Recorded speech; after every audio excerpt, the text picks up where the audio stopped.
Hello student. तो आप सभी लोगों का हम स्वागत करते हैं अपने इस राजन क्लासेस चैनल पे। तो यदि आप हमारे इस चैनल पे नए हैं तो प्लीज़ चैनल को सब्सक्राइब कर लीजिए और साथ ही बेल आइकन को ज़रूर दबा लें ताकि आने वाली हर वीडियो की नोटिफिकेशन आपको हमेशा मिलती रहे। Welcome student. तो आज की इस वीडियो में हम आप सभी लोगों का स्वागत करते हैं इस राजन क्लासेस चैनल पे। ठीक है, तो यानी आज के इस वीडियो में हम आपको सबसे पहले तो ये बता दें ये वीडियो कक्षा 12 वालों के लिए बनाया जा रहा है। तो आज के इस वीडियो में हम आपको 2021 में आने वाले जो मॉडल पेपर है उसका हम पूरा स्टेप बाय स्टेप एकदम बेसिक से क्या करने वाले हैं, सॉल्यूशन करने वाले हैं। तो जिसको जो भी दिक्कत होगा वो अपने क्वेश्चन को समझ सकता है। ठीक है, तो बिना देर के स्टार्ट करते हैं। तो ध्यान दीजिएगा, आज का जो पेपर है जरा हम आपके सामने रखते हैं। तो ध्यान दीजिए, पेपर देख रहे हैं, जैसे कि आपको पता होगा कि एग्जाम का जो पेपर है वो बोर्ड एग्जाम का पेपर आपको न्यूज पेपर में देना शुरू कर दिया है। तो आज हम हल करेंगे रसायन विज्ञान। देख रहे हैं आप लोग, यहाँ पे बोला जा रहा है मॉडल पेपर यूपी बोर्ड 2021 रसायन विज्ञान कक्षा 12 वालों के लिए है। ठीक है, तो अगर ये पेपर आप हल करना सीख रहे हैं तो समझ लीजिए कि आप बोर्ड एग्जाम में आए हुए जो प्रश्न हैं, जो क्वेश्चन हैं, उसको हल कर रहे हैं। एक तरीके से एक लेवल पे आप उस क्वेश्चन को हल कर रहे हैं। ठीक है, चलिए तो हम लोग शुरू करते हैं, ज्यादा देर नहीं करते हैं। ठीक है, चलिए तो एक चीज समझिएगा, यहाँ पे पहला जो नियम कानून है, देखिए अगर देखा जाए तो ये क्वेश्चन जो है ना काफी बड़ा नहीं है और काफी छोटा भी नहीं है। अगर आपके 3 घंटे के अनुसार किया जाए तो ये बहुत बड़ा है और नहीं माना जाए तो ज्यादा बड़ा भी नहीं है। ये डिपेंड करता है आपकी तैयारी पे। ठीक है, कि आपकी तैयारी कैसी है। बात समझ में आ रही है? तो ये चीज ध्यान दीजिएगा। तो चलिए हम थोड़ा शुरू करते हैं, ज्यादा बातें नहीं करते हैं इसके बारे में। तो कुछ क्वेश्चंस ऐसे हैं जो हमें आपको बताना चाहिए, तो चलिए बिल्कुल समझिएगा। यहां बोला जा रहा है कि सभी प्रश्न अनिवार्य हैं, प्रत्येक प्रश्न पर निर्धारित अंक उसके समक्ष दिए गए हैं।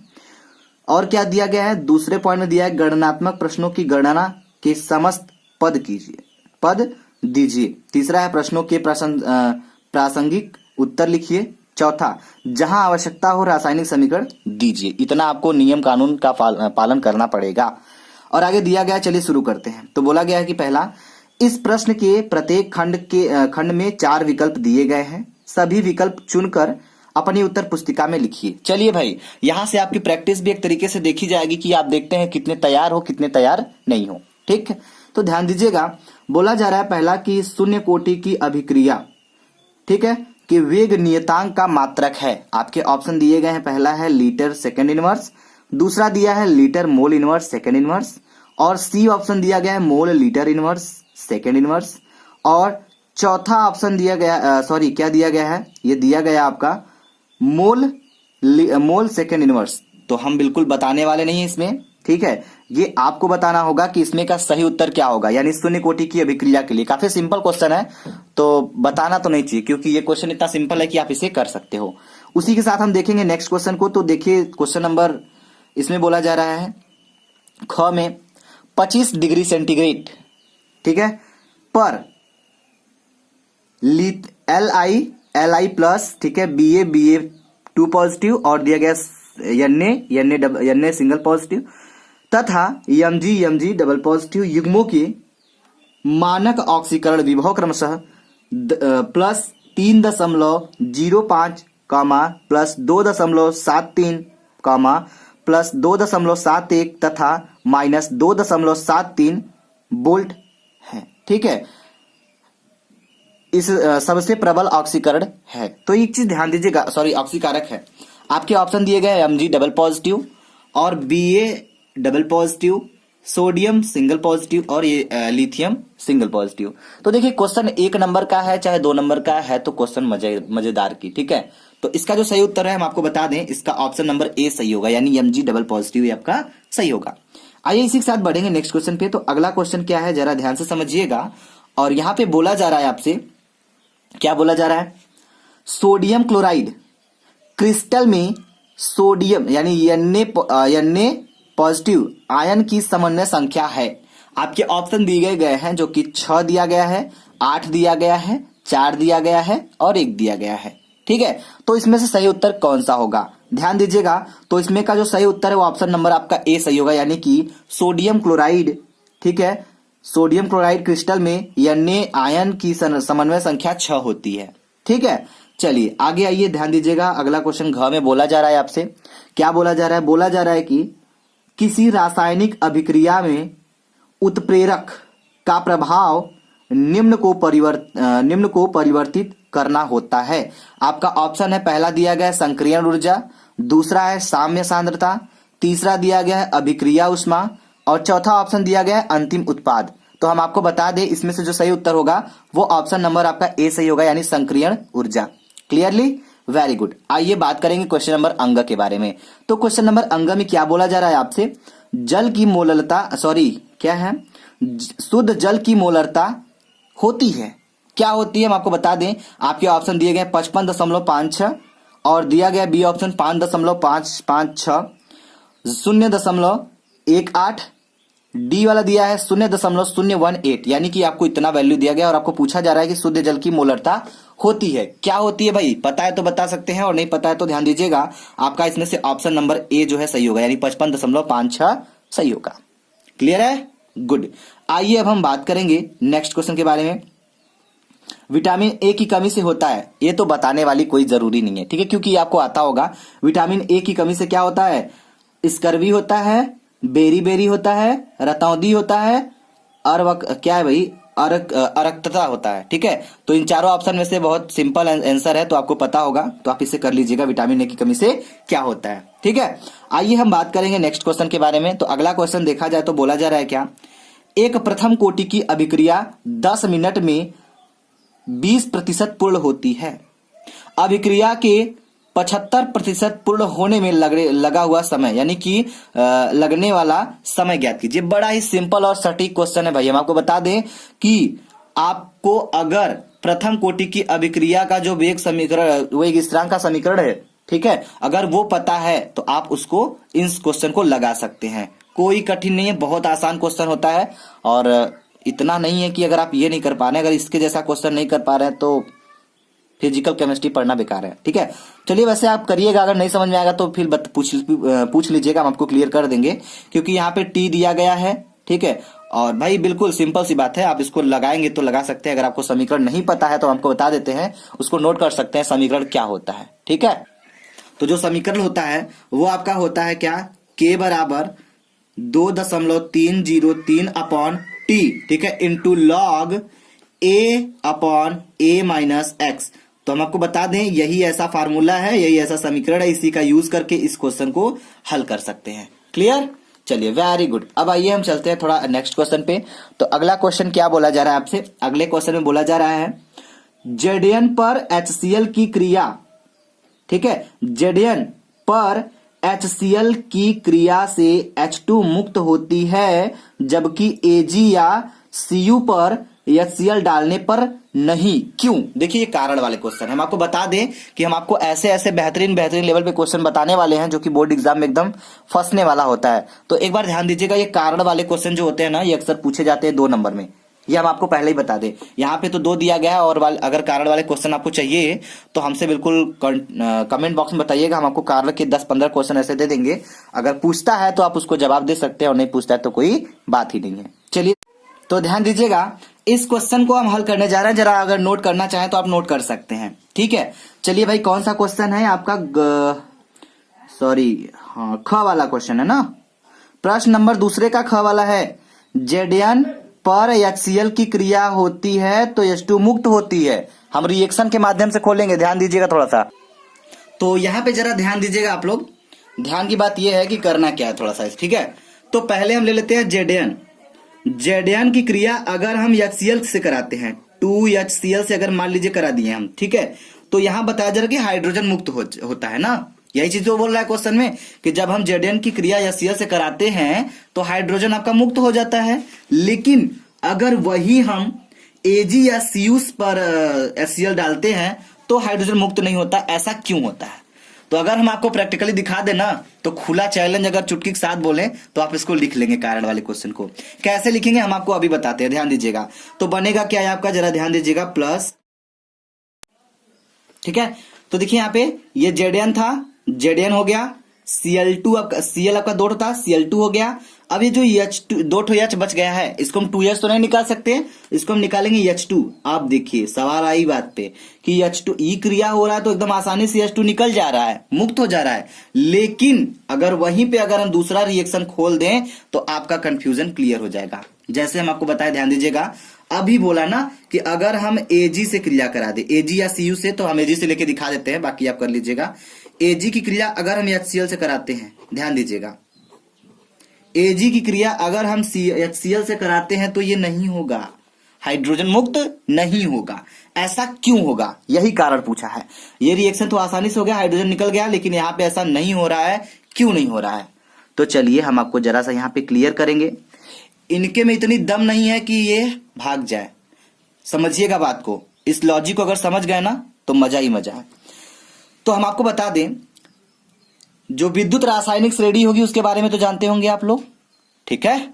तो विद्युत रासायनिक श्रेणी में कुछ ऐसे नियम होते हैं कि जो हाइड्रोजन के ऊपर आता है, हाइड्रोजन से जो ऊपर आता है वो अधिक क्रियाशील होता है, यानी ये Zn जो है इससे ज्यादा क्रियाशील है। तो जब ये आ गया तो ये इस हाइड्रोजन को प्रतिस्थापित कर देगा, यानी कि ये भाई अगर प्रिंसिपल हो गए तो ये चपरासी का औकात है इनका। जब ये आएंगे तो ये यहां से निकल पड़ेंगे, तो एक तरीके से ये हाइड्रोजन मुक्त कर सकता है। इसके में इतनी पावर है क्योंकि इससे ये अधिक क्रियाशील है विद्युत रासायनिक श्रेणी के अनुसार देखा जाए तो। अगर वही बात करें तो यहीं बैठा रह जाएगा, ये कुछ नहीं कर पाएंगे क्योंकि ये इनकी क्रियाशीलता अधिक नहीं है। ये जब भी आएंगे हाइड्रोजन के नीचे आते हैं। अगर हम थोड़ा सा क्लियर करें तो ध्यान दीजिएगा, यहाँ पे मान लीजिए हाइड्रोजन है, ठीक है, हाइड्रोजन के ऊपर आता है Zn, इसीलिए इसकी पोजीशन अलग है, और ये जो आपका Ag आता है वो नीचे आते हैं, इसलिए इनकी इज्जत नहीं करता। ये इज्जत की मतलब समझ रहे बात, जैसे कि इसकी अधिक क्रियाशीलता होता है जो कि हाइड्रोजन से ऊपर आता है, इसीलिए हाइड्रोजन को क्या करता है, प्रतिस्थापित कर देता है। ये कर सकता है क्योंकि इसकी क्रियाशीलता अधिक होती है विद्युत रासायनिक श्रेणी के अनुसार। और वहीं पे ये जो Ag होता है, सिल्वर होता है, वह हाइड्रोजन के नीचे आता है, यानी इसकी क्रियाशीलता कम होती है, इसीलिए हाइड्रोजन को प्रतिस्थापित नहीं कर पाता है। यही कारण है कि आप लिख सकते हैं, बस यही कारण होता है और कोई कारण नहीं है, ठीक है। तो देखिए दोनों को खोल दिए। अगर आप बात करें, अगर आप क्लास में बैठे हैं तो अगर आपके टीचर आते हैं तो आप बैठे रहेंगे नहीं ना, तो कुछ लोग खड़े हो जाते हैं। जब वो टीचर बैठ जाता है तब सब लोग बैठते हैं। तो वही चीज है, जब ये आया तो इसको प्रतिस्थापित कर दिया, सिंपल सी बात है। तो ये कारण आप लिख सकते हैं, ठीक। चलिए अब आइए चलते हैं कुछ अलग क्वेश्चन पे, तो ध्यान दीजिएगा आप लोग। ये क्वेश्चन तो हो गया। आगे बोला जा रहा है, एक तत्व की अंतः केंद्रित घनीय संरचना BCC है, कोशिका के कोर की लंबाई 288 पिकोमीटर तथा तत्व का घनत्व 7.2 ग्राम प्रति सेमी क्यूब है। इस तत्व के 208 ग्राम में कितने परमाणु हैं? बड़ा शानदार क्वेश्चन है भाई, हम तो कहेंगे इसको मिस नहीं करिएगा और इसको पूरा स्टेप बाय स्टेप समझिएगा। चलिए ध्यान दीजिए, तो जो दिया है हम आपको वैल्यू एकदम नोट करके दिखाएंगे, तो ध्यान दीजिएगा। अब एक चीज ध्यान दीजिएगा, इसमें हम आपको हल करने से पहले कुछ फार्मूला के बारे में डिस्कस कर दें कि आपको पता होगा घनत्व बराबर क्या होता है। घनत्व यानी D बराबर होता है आपका, इस सूत्र में यानी इस चैप्टर में क्या होता है, Z into M upon A cube NA, A cube NA आपका होता है अवोगैड्रो संख्या, Z होता है आपका क्या, परमाणुओं की संख्या, यानी Z में BCC के लिए परमाणु संख्या जो होती है Z होती है, और M आपका क्या होता है, अणुभार होता है। तो ध्यान दीजिएगा, थोड़ा सा यहाँ पे हम क्लियर करेंगे यहाँ पे। तो यहाँ पे एक लाइन और लिखिएगा, आप क्या लिखेंगे BCC के लिए, यहाँ पे बोला गया है क्वेश्चन में BCC के लिए, ठीक है। अगर आपके पास क्वेश्चन पेपर है तो आप लेकर बिल्कुल सॉल्व कर सकते हैं साथ ही साथ, ठीक है। BCC के लिए Z बराबर होता है आपका 2, ठीक है। BCC के लिए Z बराबर 2 होता है।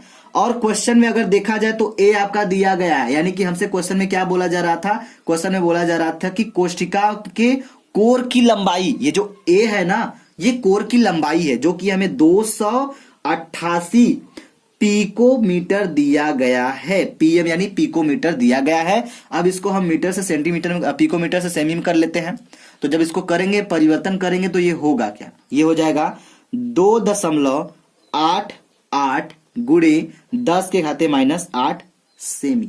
अब इस पिकोमीटर को हमने सेमी में चेंज कर लिया, ठीक है। अब क्या करेंगे, ध्यान से समझिएगा थोड़ा सा। ये हो गया ए का मान। अब वहीं अगर देखना है हमें डी बराबर, डेंसिटी आपकी दी गई है क्वेश्चन में, साफ साफ एकदम बोला जा रहा था कि तत्व का, सॉरी क्या बोला जा रहा था, तत्व का घनत्व 7.2 ग्राम प्रति सेमी क्यूब दिया गया है, ठीक है, इतना दिया गया था। अब जरा ध्यान लगाइएगा यहाँ पे, अब डी हो गया, ए हो गया और जेड हो गया। अब यनय क्या होता है, हम आपको यनय के बारे में थोड़ा चर्चा कर दे। यनय आपका अवगेद्रो संख्या होता है, जो कि क्या होता है हम आपको बता देते हैं, ध्यान दीजिएगा। ये आपका यनय जो अवगेद्रो संख्या होता है उसका मान होता क्या है, उसका मान होता है आपका 6.023 गुणे 10 के घाते 23 होता है। समझिएगा बात को थोड़ा सा, ठीक है। तो ये हो गया इतना यनय। अब यम बराबर वाट, यानी यम का ही मान पूछा गया है। अगर इतना मैटर आपके सामने हम रख दे तो आप आराम से निकाल सकते हैं। कैसे निकालेंगे, इसी फार्मूला को उठाएंगे। तो अगर यम बराबर देखें इस फार्मूला को पक्षांतर करके, तो हमें मिलेगा क्या, हमें मिलेगा डी गुणे, ठीक है, डी गुणे ए क्यूब गुणे यनए, ठीक है, अपॉन क्या होगा, यनय हो जाएगा। उसके बाद आ जाएगा आपका जेड। अब हम यम बराबर इसमें सारा का सारा वैल्यू पुट करेंगे और हल करेंगे। तो ध्यान दीजिएगा, डी का मान हमने यहां पे निकाल रखा है 7.2 गुणे, और क्या है ये ए क्यूब है ना, तो ए क्यूब का मतलब क्या, ए क्यूब का मतलब हम इसको रखेंगे, ए का मान क्या है, ये जो दिया गया है, दिया गया है कि नहीं दिया गया है, अब इसको हम यहां पे रख लेंगे, ठीक है। चलिए रख लेते हैं, तो ए क्यूब हो जाएगा 2.8888, ठीक है, गुणे 10 के घाते -8। अब इसका क्यूब कर देंगे, ठीक। अब ध्यान दीजिएगा, अब गुणे ए क्यूब यनय मतलब 6.023 गुणे 10 के घाते 23, ये हो गया। अब कुल के बट्टे क्या हो जाएगा भाई साहब, कुल के बट्टे हो जाएगा आपका 2, क्योंकि जेड का मान 2 है। अब इसको हल करेंगे टोटल, ठीक है, और इसको हल करेंगे, फिर जो आ जाएगा उसका हम क्या करेंगे, यहां पे हमें बोला जा रहा था कि 208 के लिए, यानी कि तत्व के 208 ग्राम में कितने परमाणु होंगे। तो यहां से हल करने के बाद जो ये आएगा यम बराबर आपका परमाणु उसमें उपस्थित होंगे, ठीक है, किसमें, तत्व के इतने जो आएगा इसके हल करें उतना उपस्थित होगा, और उसी में हम 208 का गुणा करेंगे प्लस अवगेद्रो संख्या करेंगे और इसी से भाग देंगे। समझिएगा, पूरा हल करने वाले नहीं है। इसके बाद मान लीजिए, पूरा हल करने के बाद मान लीजिए कोई आंसर आता है, ठीक है, ध्यान दीजिएगा, आ गया।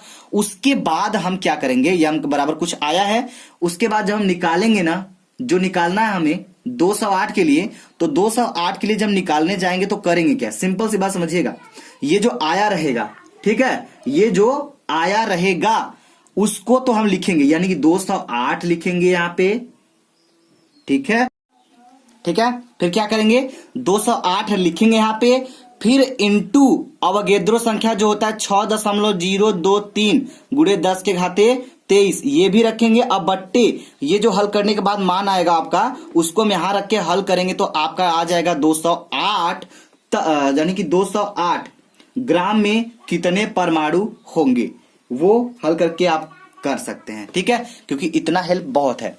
आइए इसी के साथ हम बढ़ेंगे नेक्स्ट क्वेश्चन की तरफ। तो अगला क्वेश्चन क्या है, ध्यान दीजिएगा थोड़ा सा, सारे क्वेश्चन को हल करने में काफी समय लगेगा, तो हम चाहेंगे कुछ क्वेश्चन आप भी इसको हल करिए, ठीक है। तो हमें लगता है कि आप ये क्वेश्चन कर सकते हैं।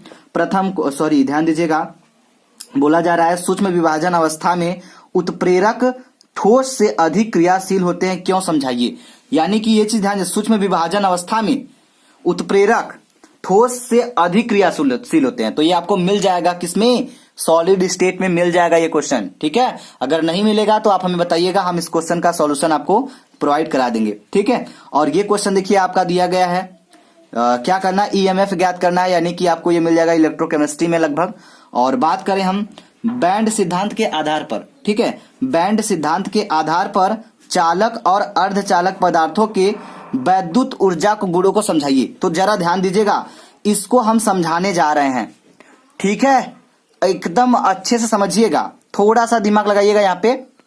तो यहां पे समझने के लिए हम पहले एक तरफ लिखेंगे चालक, क्या लिखेंगे? चालक। और दूसरे तरफ आपका क्या रहेगा? अर्धचालक।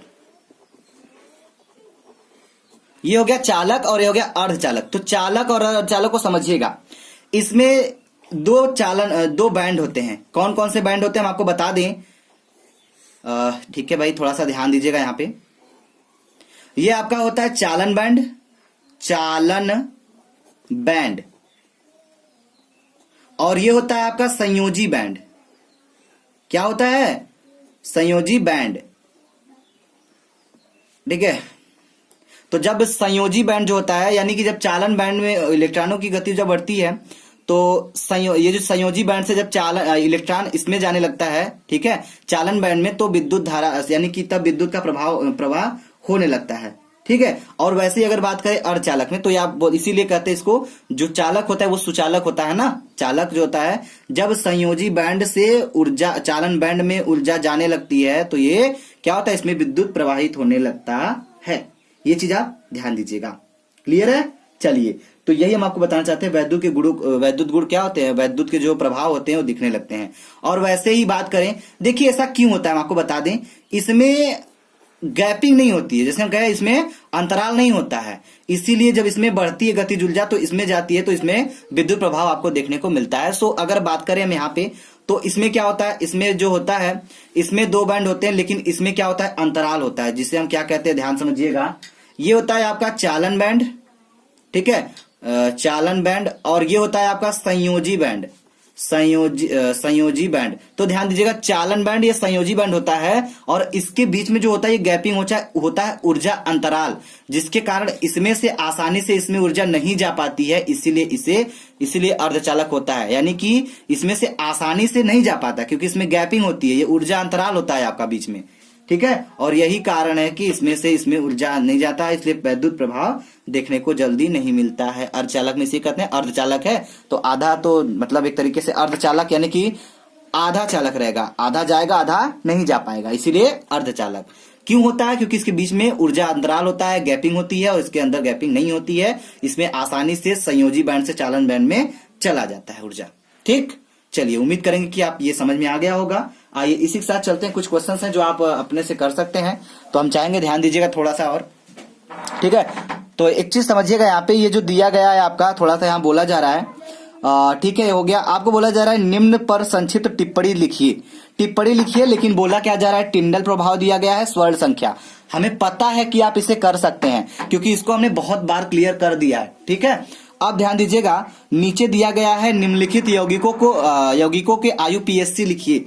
अगर आप आयुपीएससी लिख लेते हैं तो बहुत अच्छी बात है। अगर नहीं लिख पाते हैं तो हम आपको आज एक ट्रिक बताते हैं, जिससे कोई भी आयुपीएससी आप आसानी से बना सकते हैं।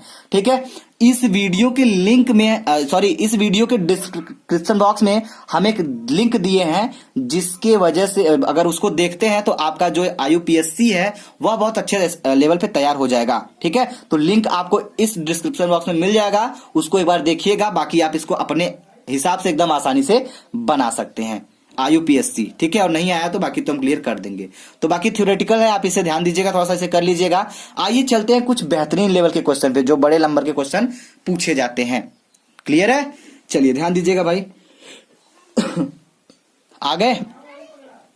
तो देखिए यहाँ पे क्वेश्चन घ में कुछ बोला जा रहा है, कुछ नहीं बहुत कुछ बोला जा रहा है, हम समझेंगे। प्रयोगशाला में क्लोरोफार्म बनाने की विधि का सचित्र वर्णन कीजिए। अभिक्रिया से संबंधित समीकरण भी लिखिए। क्लोरोफार्म को रंगीन बोतलों में क्यों रखा जाता है? उसमें कुछ मात्रा विशुद्धि एथिल अल्कोहल मिला दी जाती है, क्यों? बड़ा लंबा क्वेश्चन पूछ दिया है भाई। मजा तो है, लेकिन आपको बता दें हम, बहुत मजा है। ठीक है। प्रयोगशाला विधि में क्लोरोफार्म कैसे बनेगा? आप अभी वीडियोस में जाइए, आपको क्लोरोफार्म का एक टॉपिक मिलेगा, वहां पे पूरा इसको हमने डिटेल्स में किया है।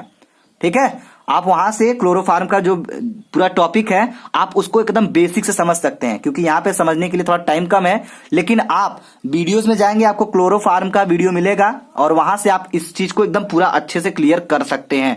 ठीक है। और रंगीन बोतलों में क्यों रखा जाता है हम आपको बता दें, इसको रंगीन बोतल में इसलिए रखा जाता है क्योंकि ये बहुत क्रियाशील होता है। अगर इसको खुले में रखेंगे ना तो ये सूर्य की उपस्थिति में क्रिया कर लेगा ऑक्सीजन से और ये बहुत ही विषैली गैस फास्जिन बना लेती है, इसीलिए इसे रंगीन बोतलों में रखा जाता है। ठीक है, चलिए तो अगर देखना है तो प्लीज इतना जरूर कहेंगे कि आपको क्लोरोफार्म का एक वीडियो स्पेशल से वीडियोस में मिल जाएगा हमारे इस चैनल पे राजन क्लासेस पे, आप उसको देख के समझ सकते हैं। ठीक है, चलिए बात करते हैं नेक्स्ट क्वेश्चन की। क्वेश्चन बहुत लाजवाब है भाई, हम एक बार फिर से बोलना चाहेंगे, क्वेश्चन बहुत लाजवाब है। बोला जा रहा है चीनी का जल में बना एक 5% भारानुसार विलयन का हिमांक इतना क्या है, केल्विन है। ग्लूकोज के जल में बने 5% विलयन के हिमांक की गणना कीजिए। फिजिकल केमिस्ट्री का क्वेश्चन है, बच के नहीं जाना चाहिए आप लोगों से। बात समझ में आ रही है, बच के नहीं जाना चाहिए। बहुत सिंपल क्वेश्चन है, आप इसे कर सकते हैं। ऐसे हम बहुत सारे क्वेश्चन बता दिए हैं तो आप इसको कर सकते हैं। ठीक है, चलिए आगे बढ़ेंगे। आगे बोला जा रहा है कि क्या बोला जा रहा है भाई, थोड़ा ध्यान दीजिएगा। ठीक है, यहां बोला जा रहा है, छोटा सा क्वेश्चन और है, एल्कोहलों का अणुभार बढ़ने पर जल में इनकी विलेयता घटती है क्यों। बहुत सिंपल क्वेश्चन है, तो कारण वाले क्वेश्चन को भी आप ध्यान दीजिएगा। ठीक है, आगे बोला जा रहा है क्या, देखिए जितना भी आपको बताया जा रहा है उतना हम शायद आपको पढ़ा चुके हैं कि नहीं पढ़ा चुके हैं, पढ़ा चुके हैं। अब आगे ध्यान दीजिएगा, प्रयोगशाला में फॉर्मल्डिहाइड बनाने की विधि का सचित्र वर्णन कीजिए तथा सन्निहित अभिक्रिया का समीकरण भी दीजिए। क्या होता है जब फॉर्मल्डिहाइड NaOH व NH3 के साथ क्रिया करता है। तो इस क्वेश्चन को हम करके दिखाएंगे क्योंकि ये क्वेश्चन है 4 नंबर का भाई। कितने नंबर का है, 4 नंबर का है, तो एकदम ध्यान से समझिएगा। ठीक है, तो जरा ध्यान दीजिएगा, ये फिगर आपका फॉर्मल्डिहाइड का दिख रहा है जो कि प्रयोगशाला विधि है। जरा ध्यान दीजिएगा, बोला जा रहा है कि फॉर्मल्डिहाइड बनाने की प्रयोगशाला विधि, तो इसको ध्यान समझिएगा। बोला जा रहा है प्रयोगशाला में मेथिल अल्कोहल की वाष्प तथा वायु के मिश्रण को 250 से 300 डिग्री सेंटीग्रेड ताप पर प्लेटिनम कृत एस्बेस्टस की उत्प्रेरक के प्रवाहित करने पर मेथिल अल्कोहल फॉर्मल्डिहाइड में ऑक्सीकृत हो जाता है। समझ में आ रही बात, तो ये रिएक्शन जरा समझ लीजिए, हम यहीं पे खोल देते हैं इनको। तो करना क्या है, ये आपका मेथिल अल्कोहल है जिसका 2 मात्रा लिया गया है, CH3OH सूत्र होता है और इसे 2 मात्रा लिया गया है। क्लियर है, और यहाँ पे देख सकते हैं आपका ऑक्सीजन है, O2 है, और इसकी क्रिया हम इससे कराएंगे। प्लेटिनम कृत एस्बेस्टस आपका उत्प्रेरक है और टेम्परेचर आपका 250 डिग्री सेंटीग्रेड से 350 डिग्री सेंटीग्रेड टेम्परेचर है आपका। और देखिएगा H कितना है आपका, H आपका 2 3 6 6 2 8 हाइड्रोजन आपका यहाँ पे है। तो यहाँ पे लिखा गया 2HCHO। तो पहले तो आपको जल निकाल के बाहर कर देना चाहिए क्योंकि ऑक्सीजन आपका भाई कितना है, 4 ठो ऑक्सीजन है कि नहीं, 2 ठो यहाँ पे है, 2 ठो यहाँ पे है, तो भाई 2H2 यहाँ से निकल गया। ठीक है, अब 2 दूनी के 4 हाइड्रोजन निकल गए यहाँ पर तो बचा कितना हाइड्रोजन आपका बच गया 4 ठो, 8 ठो था, 4 ठो यहाँ निकल गया, 4 ठो यहाँ पे, तो 2 यहाँ पे 2 यहाँ पे, 4 निकल गया। C आपका कितना है, 2 ठो है, क्योंकि यहाँ देख सकते हैं C है और यहाँ पे 2 लगा है, तो C यहाँ पे हो गया, 2 आगे लगा है, C निकल गया। O आपका यानी कि 2 और 2 4 ठो ऑक्सीजन आपका कंप्लीट है। ठीक है, तो ये रिएक्शन समझ में आया होगा, बहुत सिंपल रिएक्शन है भाई। आगे ध्यान दीजिएगा, बोला जा रहा है कुछ बेसिक्स में, 4 नंबर का क्वेश्चन है तो आपको एक लाइन लिखने में 4 नंबर नहीं मिलने वाला है। ठीक है, तो थोड़ा ध्यान दीजिएगा। यहां बोला जा रहा है एक गोल पेंदी के फ्लास्क में मेथिल अल्कोहल लेकर इसे जल उष्मक पर लगभग 40 डिग्री सेंटीग्रेड ताप पर प्लेटिनम कृत एस्बेस्टस को, तो ये आप देख सकते हैं, आपके बुक में भी दिया गया है, आप इसको समझ सकते हैं। ठीक है, बाकी जो इस पे बेसिक रिएक्शन है और जो आगे के क्वेश्चन है, क्या होता है जब, कैसे होता है, नेमिंग रिएक्शन, टिप्पणी क्या होता है, तो इसके बारे में थोड़ा क्लियर करेंगे। तो आप बने रहिए, इस वीडियो को आप देख सकते हैं थोड़ा सा। ठीक है, और सबसे शानदार बातें ये इसमें बोला जा रहा है, जरा ध्यान दीजिएगा, और यहाँ पे बोला गया है कि क्या होता है, यानी यहाँ पे ध्यान दीजिएगा, थोड़ा सा ध्यान दीजिएगा।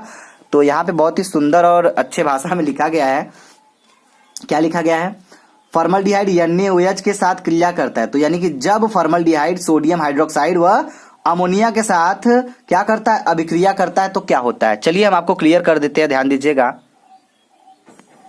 तो चलिए हम ले लेते हैं फॉर्मल्डिहाइड पहले। ठीक है, तो मान लीजिए यहाँ पे हम फॉर्मल्डिहाइड ले लिए, तो फॉर्मल्डिहाइड का 2 मात्रा लेंगे, 2HCHO ये ले लिए, प्लस क्रिया किससे करानी है, सोडियम हाइड्रोक्साइड से करानी है।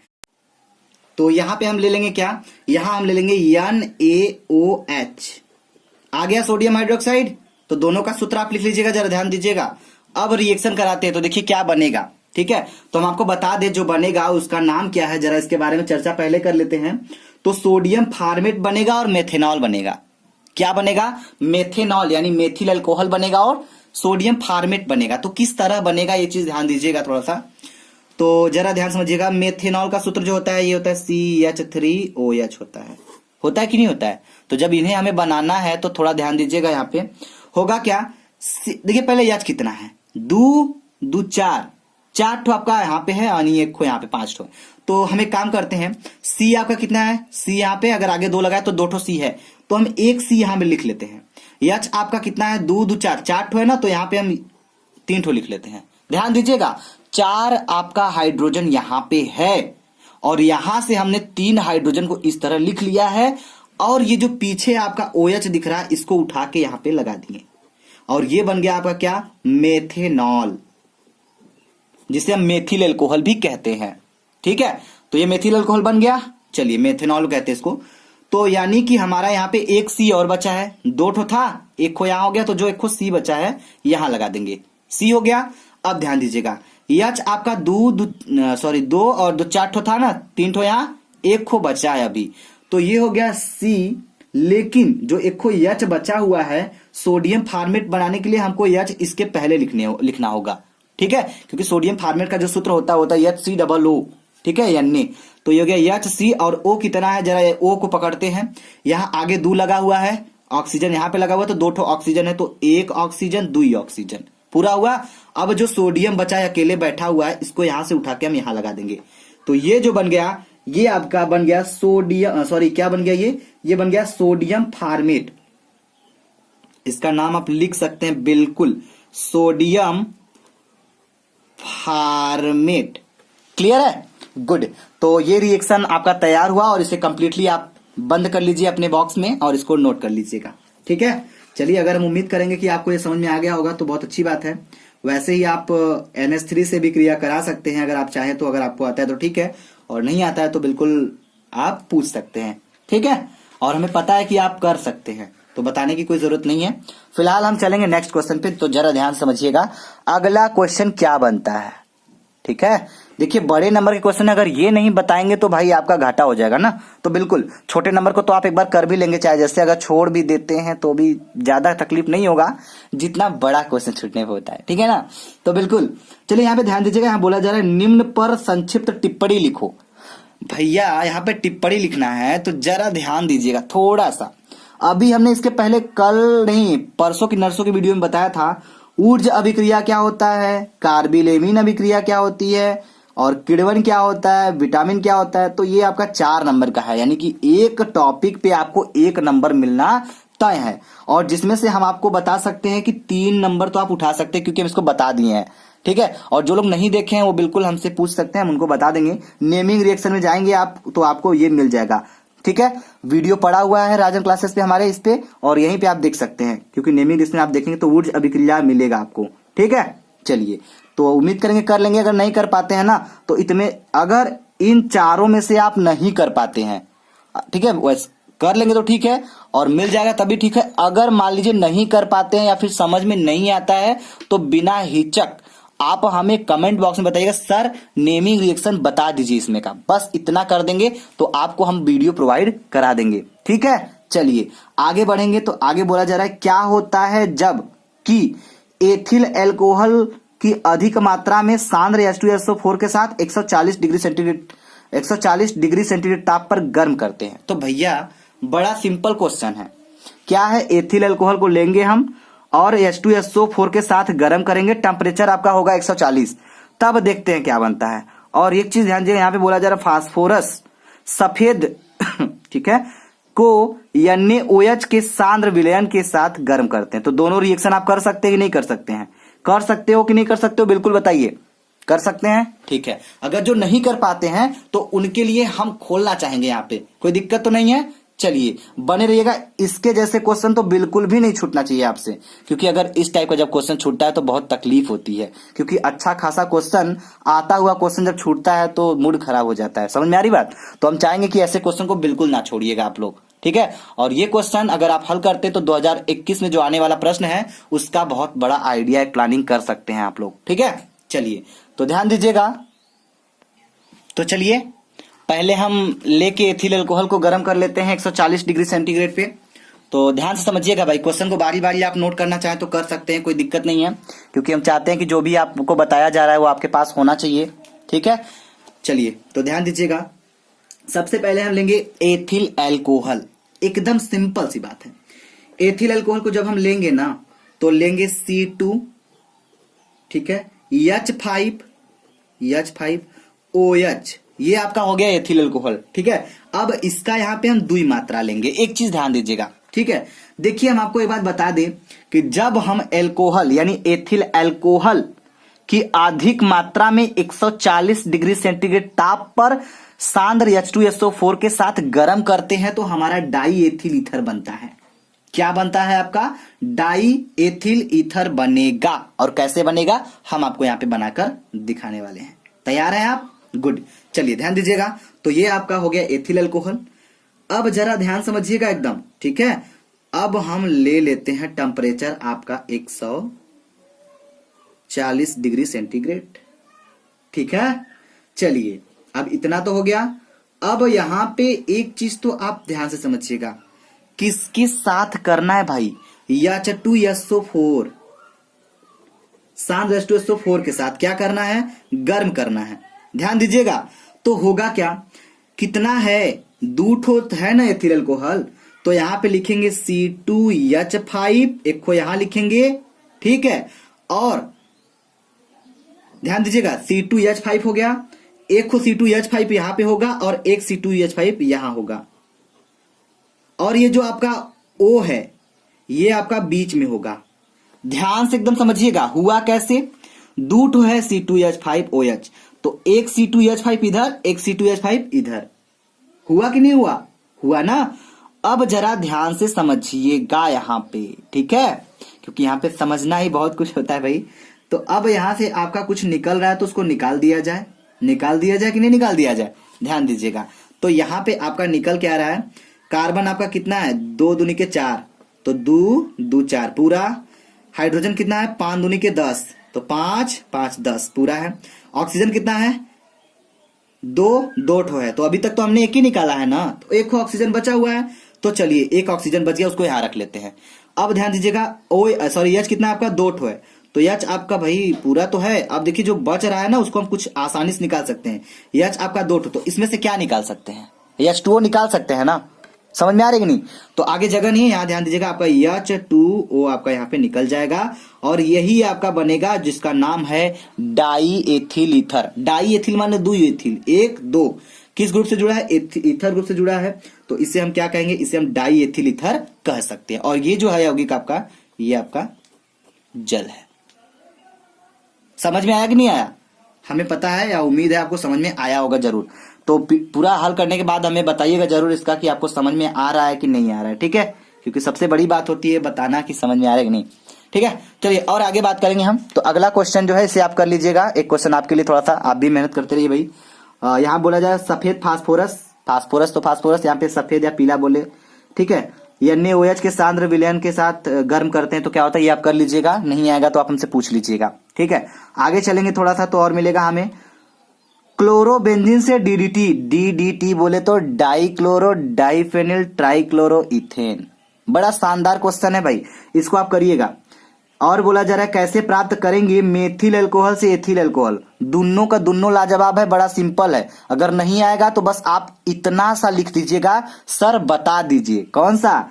जो बताना है इसका नाम लिखिएगा DDT और ये बता दीजिए। अगर आपको आएगा तो ठीक ठीक, नहीं आएगा तो हम एक वीडियो में पूरा का जो आपका टॉपिक क्लियर बचा रहेगा उसको हम क्लियर कर देंगे, ठीक है। गुड। अब वैसे ही देख सकते हैं, बाकी क्वेश्चन सिंपल है, आप इसको कर सकते हैं। शीश कच्छ, ये बड़े बड़े टाइप के क्वेश्चन है। शीश कच्छ द्वारा सल्फ्यूरिक अम्ल का निर्माण करना है, चित्र सहित वर्णन करना, जो कि 5-5 नंबर के क्वेश्चन है भाई। तो हम चाहेंगे कि आप थोड़ा रिएक्शन वाला मजबूत रखिएगा, क्योंकि वहीं से क्वेश्चन फंसते हैं। और यहाँ देख सकते हैं, यहाँ बोला जा रहा है नाइट्रिक अम्ल के निर्माण की ओस्टवाल्ड विधि द्वारा सचित्र वर्णन कीजिए, संबंधित अभिक्रियाएं समीकरण लिखिए इससे, ठीक है, अम्लराज किस प्रकार प्राप्त होता है। ये तो हम बता दिए हैं, बिल्कुल बताए हैं, वो भी स्टडी नॉलेज में बताए हैं। अगर आपको ये नीचे के 7वें क्वेश्चन आपको पूरा समझना है एक तरह से, ठीक है, तो इसके लिए हम एक अलग से वीडियो लेंगे, क्योंकि ये लॉन्ग टाइप के क्वेश्चन है, वीडियो काफी लंबा होता जा रहा है। तो आप हमें कमेंट बॉक्स में बताइएगा, ये फास्फिन जो है और नाइट्रिक अम्ल जो है, डीकन विधि द्वारा क्लोरीन जो है, सारा का सारा हम एक वीडियो में तोड़ेंगे, ठीक है। तो हमें बताइएगा जरूर, अगर आपको नहीं आएगा तब, अगर आ गया तो ठीक ठीक, ठीक है। चलिए, अगर आपको ये वीडियो समझ में आया तो प्लीज वीडियो को लाइक करिएगा, शेयर करिएगा और हमें कमेंट बॉक्स में कमेंट करके बताना ना भूलिएगा। जय हिंद, जय भारत।